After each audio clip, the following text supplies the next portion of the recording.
Sreeleela item song కి కేటీఆర్ ప్రచారానికి అసలు తేడానే ఉండదు, ఓన్లీ ఆకర్షణ మాత్రమే ఉంటుంది అంటే ఈ మాటలు ఎవరన్నారు అంటే మన తెలంగాణ సీఎం రేవంత్ రెడ్డి గారు అన్నారు.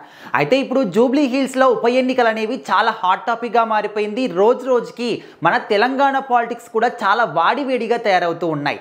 ముఖ్యంగా ఎప్పుడైతే ఇక్కడ Jubilee hills MLA Maganti Gopinath గారు చనిపోయారో అప్పటి నుంచి కూడా ఇక్కడ ఎమ్మెల్యేగా ఏ క్యాండిడేట్ నిలబెట్టాలి, ఎవరు గెలవాలి అని ఒక చాలా హాట్ టాపిక్గా మారిపోయింది. ఇప్పుడు బీఆర్ఎస్ తరపున మాగంటి గోపీనాథ్ గారి వైఫ్ సునీత గారు నిలబడ్డారు. అదేవిధంగా బీజేపీ తరపున కావచ్చు, అంటే బీజేపీ కొంచెం అంతా ఇంత కనిపిస్తున్నప్పటికీ ఇటు బీఆర్ఎస్ కాంగ్రెస్కి మాత్రం చాలా పోటాపోటీ నడుస్తుంది. కాంగ్రెస్ తరపున నవీన్ యాదవ్ గారు, అంటే చాలా మంది ప్రజలు కూడా ఆయన లోకల్ పిల్లాడు, మేము ఆయనకే సపోర్ట్ చేస్తాము, ప్రతి ఒక్క గల్లీ తెలుసు, ప్రతి ఒక్క ప్రాబ్లం తెలుసు అనే విధంగా అక్కడ ఆయనకు సపోర్ట్ చేస్తూ ఉన్నారు. ఇటు సునీత గారికి వచ్చేసరికి గోపీనాథ్ గారు చాలా మంచి పనులు చేశారు అండ్ వేరే వాళ్ళు నిలబెట్టకుండా వాళ్ళ వైఫ్ నిలిపోవడం కూడా చాలా అద్భుతంగా అనిపిస్తుంది అని చెప్పేసి తనకు కూడా చాలా మంది సపోర్ట్ చేస్తూ ఉన్నారు.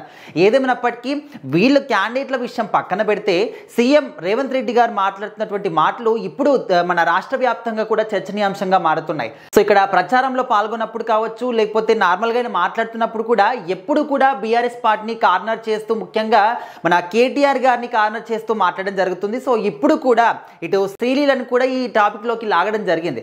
అసలు శ్రీలీలను ఎందుకు లాగాడు, తన గురించి ఎందుకు మాట్లాడుతున్న విషయం కూడా ఎవరికి అర్థం కాలేదు.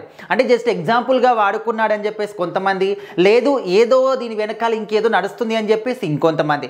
ఎవరు ఏమనుకున్నా కూడా రేవంత్ రెడ్డి గారు ఏ విధంగా మాట్లాడతారనే విషయం అందరికీ తెలిసిందే. సో మరి ఇక్కడ ఏంటంటే శ్రీలీల గారి ఐటెం సాంగ్కి కేటీఆర్ గారి ప్రచారానికి ఏమాత్రం కూడా తేడా లేదు, ఓన్లీ ఆకర్షణ మాత్రమే ఉంటుంది. అంటే అందులో నిజాయితీ ఉండదు, జస్ట్ ఆకర్షించడానికి మాత్రమే వీళ్ళు ఉంటారు, వీళ్ళ ప్రచారం ఉంటుంది అనే విధంగా బీఆర్ఎస్కి సంబంధించినటువంటి కేటీఆర్ గారిని కార్నర్ చేస్తూ మాట్లాడడం జరిగింది. అంతేకాకుండా గత 10 ఏళ్లలో జరిగినటువంటి బీఆర్ఎస్ పరిపాలనని, ఇప్పుడున్నటువంటి ఓన్లీ 2.5 ఏళ్ల కాంగ్రెస్ పరిపాలనని రెండింటినీ కూడా పోల్చి మాట్లాడుతున్నారు.